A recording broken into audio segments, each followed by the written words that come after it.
Hello दोस्तों, Sachan sir the news and classes में आपका स्वागत है।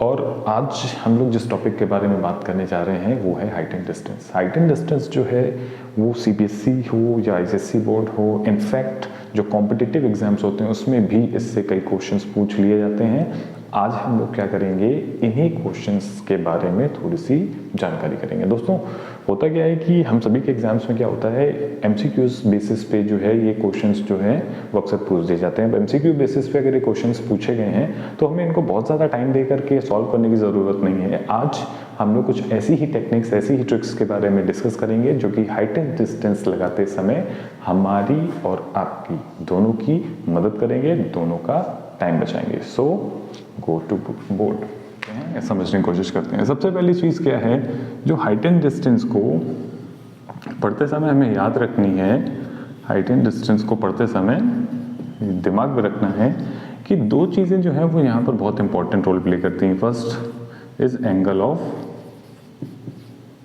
एलिवेशन। क्या होता है? Angle of elevation. और सेकंड जो होता है हमारा वो होता है एंगल ऑफ डिप्रेशन। अब इन दोनों चीज़ों के बारे में बात करते हुए हम लोग सबसे पहले एंगल ऑफ एलिवेशन को देखते हैं। तो एंगल ऑफ एलिवेशन का मतलब क्या होता है? सपोज करिए कि ये आप हैं, ठीक है, ऐसे ड्राइंग के टर्म में मैं आपको बताता हूँ। और जो है वो आप अपने किसी फ्रेंड के घर गए और आपका फ्रेंड आपके अपने घर की जो है वो छत पे खड़ा हुआ है। तो उस कंडीशन पे आप क्या करेंगे? आप जो है वो नीचे से ऊपर की तरफ देखेंगे। कहाँ से कहाँ की तरफ देखेंगे? नीचे से ऊपर की तरफ। तो जब भी कभी ऑब्जर्वर जो है वो नीचे होता है और ऑब्जेक्ट जो है वो उसकी पहुंच से दूर होता है या उसकी पहुंच से ऊपर होता है, तो ऐसी कंडीशन में ऑब्जर्वर और ऑब्जेक्ट दोनों के बीच में बनने वाला जो एंगल होता है वो अगर ऑब्जर्वर के पर्पज से देखा जाए तो उसको क्या बोलते हैं? Angle of elevation. या शॉर्ट में कहा जाए, जब भी कभी हम नीचे से, कहाँ से? नीचे से ऊपर की तरफ देखें तो जो एंगल्स फॉर्म होते हैं या जो एंगल बनते हैं उसको क्या बोलते हैं? एंगल ऑफ एलिवेशन बोलते हैं। अब दूसरी चीज़ जो आती है वो क्या आती है? Angle of depression.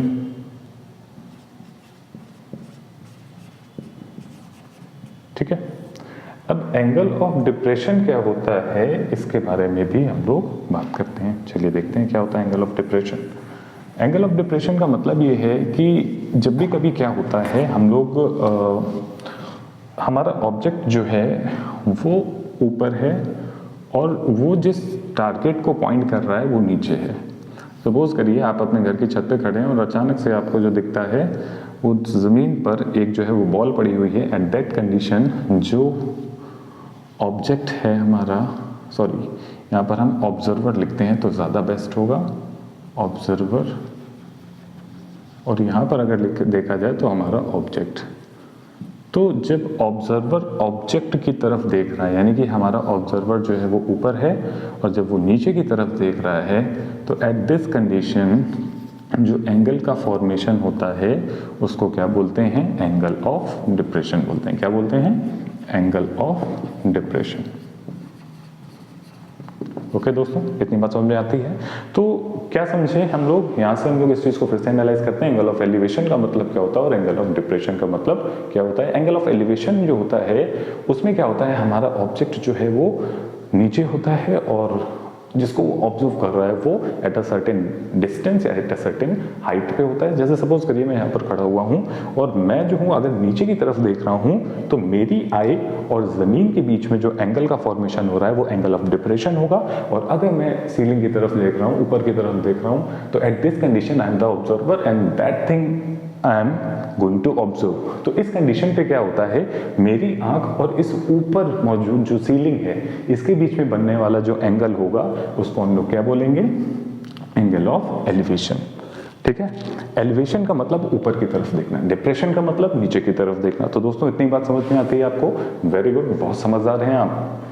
चलिए इसके बाद कुछ बेसिक सी ट्रिक मैं आपको बताऊंगा जिसको आपको याद रखना है और इस तरीके के सवालों को हम लोग बहुत आसानी से देख सकते हैं। सपोज करिए जितने भी आपके हाइट एंड डिस्टेंस के क्वेश्चंस होते हैं वो सारे राइट एंगल ट्रायंगल पे बेस्ड होते हैं। और दोस्तों हम सभी जानते हैं कि राइट एंगल ट्रायंगल जो होता है वो एक एंगल उसका 90 डिग्री होता है। ओके, तो दोस्तों यहाँ पर हम लोग जो ट्रिक सीखने वाले हैं वो इस एंगल थीटा को लेकर के, इसकी 3 वैल्यूज मैं आपको बताऊंगा जो जनरल क्वेश्चंस में हमको देखने को मिल जाती हैं। सबसे पहले मैं बात करता हूँ theta is equal to 30 degree पे, theta is equal to 45 degree पे और theta is equal to 60 degree पे। दोस्तों ज़्यादा समय नहीं लूँगा, बहुत फटाक से आपको सिखाता हूँ। तो यहाँ पर देखिए क्या है, मान लीजिए कि केस 1 में एंगल यहाँ पर हमारा 30 डिग्री है, ये हमारी हाइट है और ये हमारा बेस है। ऐसी कंडीशन पे जब भी कभी हाइट या बेस में कोई भी एक चीज़ हमें प्रोवाइड होगी जो कि क्वेश्चन में दोस्तों आपको दी जाएगी, अभी मैं कुछ एग्जाम्पल्स डिस्कस करूँगा जिसमें इस चीज़ को मैं बहुत क्लियर करूँगा। तो यहाँ पर क्या होता है, हमेशा याद रखिए कि x इज इक्वल टू हम लोगों को क्या करना होता है, √3h, मतलब कि √3 से मल्टीप्लाई करा देना होता है। शॉर्ट में अगर देखा जाए तो उसको लिख देते हैं कि जहाँ पर भी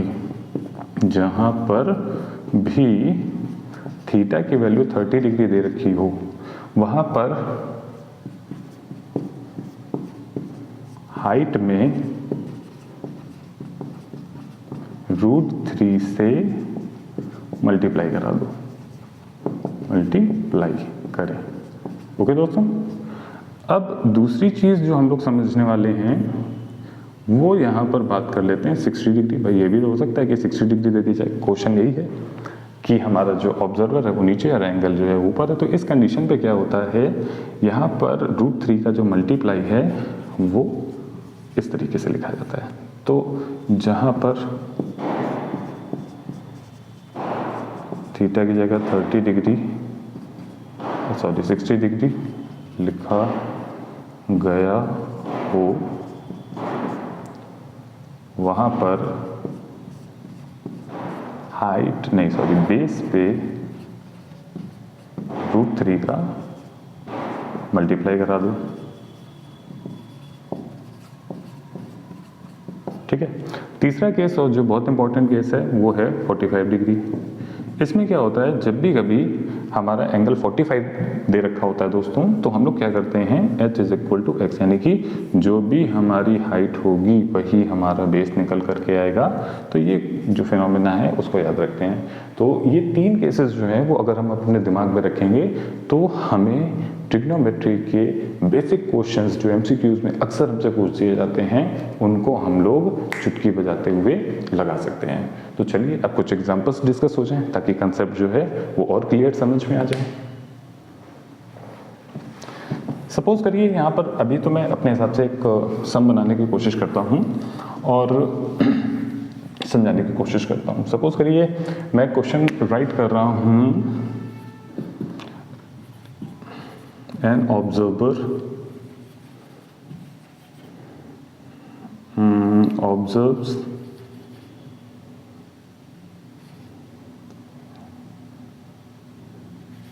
observes that the height of tower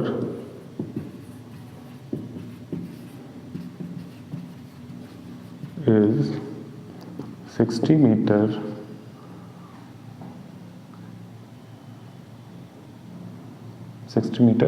and it makes an angle 30 degree with the tower. Find the distance of observer from tower. तो देखिए दोस्तों, इनमें क्या होता है, इन क्वेश्चंस में जो है वो थोड़ी सी लैंग्वेज हमें देखने में बड़ी लग सकती है कि लैंग्वेज हमें बड़ी दे रखी है, लेकिन इसमें कुछ होता नहीं है। देखिए इसमें क्या कहता है, एक ऑब्जर्वर है जो ऑब्जर्व करता है कि एक टावर, तो टावर बेटा क्या होता है, सीधा ही होता है। ऑब्जर्वर मान लो यहाँ पर है, तो ऑब्जर्वर जब ऑब्जर्व कर रहा है टावर को जिसकी हाइट आपको दे रखी है 60 मीटर, ठीक है, उसका एंगल जो है वो कितना बनना है, 60 degree. Same by case angle of elevation, observer नीचे टावर ऊपर, क्या बन गया, एंगल ऑफ एलिवेशन, ध्यान रखिए। तो मैं मान लेता हूँ इसका बेस जो है वो x है, कितना है x, इसकी नेमिंग कर देते हैं अगर ABC, और हमको इस x की वैल्यू निकालनी है। दोस्तों अभी हमने आपको बताया था कि जब भी कभी एंगल जो है वो 30 डिग्री दे रखा होता है तो हाइट में क्या करते हैं, √3 का मल्टीप्लाई करा देते हैं। तो चुपचाप आपको क्या कर देना है, 60√3, और यही आपका सिंगल लाइन में बिना ज़्यादा समय दिए निकलने वाला सबसे इजी आंसर होगा। दोस्तों इसी क्वेश्चन को अगर मैं थोड़ा सा मॉडिफाइड कर देता हूँ, मान लीजिए कि आपको कह दिया जाए कि एक ऑब्जर्वर है, या इसी चीज़ में या इसी क्वेश्चन पर मैं थोड़ा सा और मॉडिफिकेशन कर देता हूँ। अब की बार जो है वो हम लोग ये मान लेते हैं कि हमको हाइट ऑफ द टावर जो है वो x मीटर दे रखी है, और गिवन, इसी में डाल देता हूँ ऐसे ही, गिवन दैट बेस इज, मान लीजिए मैंने दे दिया 90 मीटर अवे, ठीक है। अब क्वेश्चन थोड़ा देखने में अटपटा लग रहा होगा, लेकिन कोई नहीं, चलिए देखते हैं। तो यहाँ पर ये ट्रायंगल फिर से हमने वही बना लिया है, ऑब्जर्वर अभी भी वही है। अब की बार हमको क्या करना है, हाइट मान निकाल ली जिसको मैंने x मीटर लिख रखा है, और इसका बेस या बेस की जो डिस्टेंस है वो मैंने कितनी मान ली है, 90 मीटर। कितनी मान ली है दोस्तों, 90 मीटर। एंगल अभी भी 30 डिग्री बन रहा है, तो क्या करना है, कैसे लगाना है, इसको ज़रा समझ लेते हैं। तो इसमें देखिए क्या होता है कि मैंने आपको बताया कि जब भी कभी 30 डिग्री दे रखा हो तो हाइट में किससे मल्टीप्लाई करा देते हैं, √3 से। तो इस हिसाब से कितना हो जाएगा, 90 = √3 × x। तो आप समझदार हैं, √3 से डिवाइड। और ये चीज़ ध्यान रखेंगे, या ये चीज़ हम लोगों ने जो है वो रेशनल नंबर पढ़ते समय बहुत अच्छे से समझी हुई है कि कभी भी रूट डिनोमिनेटर में नहीं लिखते हैं, मैथ्स के संस्कारों के खिलाफ चले जाओगे अगर ऐसा किया तो, ठीक है। तो √3 से मल्टीप्लाई और डिवाइड करा करके इसको मैंने सॉल्व कर दिया है। तो ये किस तरीके से आ गया, 3√30 मीटर। तो इस तरीके से देखा दोस्तों आपने कि किस तरीके से हम लोग क्या कर सकते हैं, कम समय में इस तरीके के सवालों को टैकल कर सकते हैं, सॉल्व कर सकते हैं। आई एम श्योर कि ये जो तरीका है वो आपको समझ में आ गया होगा, या समझने की आप कोशिश करेंगे तो बहुत अच्छी तरीके से इसको समझ पाएंगे। चलिए एक और एग्जांपल ले लेते हैं। सपोज करिए, या यहाँ पर हम लोग देख लेते हैं कि मैं फिर से क्वेश्चन जो है वो राइट कर रहा हूँ। सपोज करिए, क्या मान लेते हैं, जैसे मान लेते हैं कि कोई क्वेश्चन जो है वो हम लोग सॉल्व कर रहे हैं, और सॉल्व करते समय हमको दे दिया जाता है, देखिए मान लीजिए कि एक टावर है, उसकी हाइट जो है वो मान लीजिए 50 मीटर है, ठीक है। उसका बेस जो है वो x मीटर है, और इसी बेस को हमको निकालना है। और क्या देगा हमसे कि angle of elevation of the top of the tower is 45 degree. क्या है, एंगल ऑफ एलिवेशन जो है वो टावर का 45 डिग्री पे है। तो ऐसी कंडीशन पर मैंने आपको बताया था कि जब भी कभी थीटा की वैल्यू 45 दे रखी हो, आंख बंद करके एक ही काम करो, सीधे सीधे बेस को हाइट के बराबर कर दो, और देखो तुम्हारा उत्तर चुटकियों में आता है या नहीं आता है। तो दोस्तों ये चीज़, या ये जो ट्रिक है, या ये जो टेक्निक है, ये अपने आप में जो है क्या कहा जाए इसको, कि फॉर्मूलों से ही ड्राइव होती है। ऐसा नहीं है कि मैं इसको कहीं और से बता रहा हूँ, लेकिन इस चीज़ को या इस तरीके को अगर हम लोग मेरे बताए हुए 3 फॉर्मूले के हिसाब से अगर याद रखते हैं तो हम लोग इस काम को बहुत जल्दी से सॉल्व कर सकते हैं। आई एम श्योर ये तरीका आपको बहुत पसंद आया होगा। अपनी राय जो है, अपने कमेंट्स जो हैं वो कमेंट सेक्शंस में ज़रूर डालिएगा। तो दोस्तों एक और एग्जांपल हम लोग इसी सीरीज में आगे लेते हैं, और इस एग्जांपल को लेकर के हम लोग देखते हैं कि लिखा हुआ है मैंने, an observer stand at the top of a 20 metre high building makes an angle 60 degree with a stone placed some distance away, calculate the distance. मतलब कि एक ऑब्जर्वर है जो कि एक बिल्डिंग के ऊपर खड़ा हुआ है। चलिए देखते हैं कि ये मान लिया मैंने बिल्डिंग है, और ये जो है वो 20 मीटर ऊंची है। ऑब्जर्वर जो है वो यहाँ पर खड़ा हुआ है, और वो ज़मीन पर पड़े एक पत्थर की तरफ देख रहा है, जो कि कितनी डिग्री का एंगल बना रहा है उसकी आंख से, 60 डिग्री का। कितनी डिग्री का एंगल बना रहा है, 60 डिग्री का। तो हम लोगों से ये कहा जा रहा है कि ये जो डिस्टेंस है उस पत्थर की टावर से वो कितनी है। तो उस हिसाब से अगर हम लोग देखते हैं तो यहाँ पर मैंने आपको बताया था कि जब भी कभी एंगल कितना दे रखा होता है, 60 दे रखा होता है, तो √3 का मल्टीप्लाई किसके साथ कराते हैं, बेस के साथ कराते हैं। करा दीजिए ज़रा, देखिए √3 × x = कितना आ जाएगा यहाँ से 20, एंड x = कितना आ जाएगा 20/√3। फिर से वही बात, संस्कारों के खिलाफ नहीं जाना है, नियमों का पालन करना है। तो √3 से जो है वो फिर से क्या करना है, मल्टीप्लाई, और √3 से डिवाइड कराना है। This will be 20 √3/3।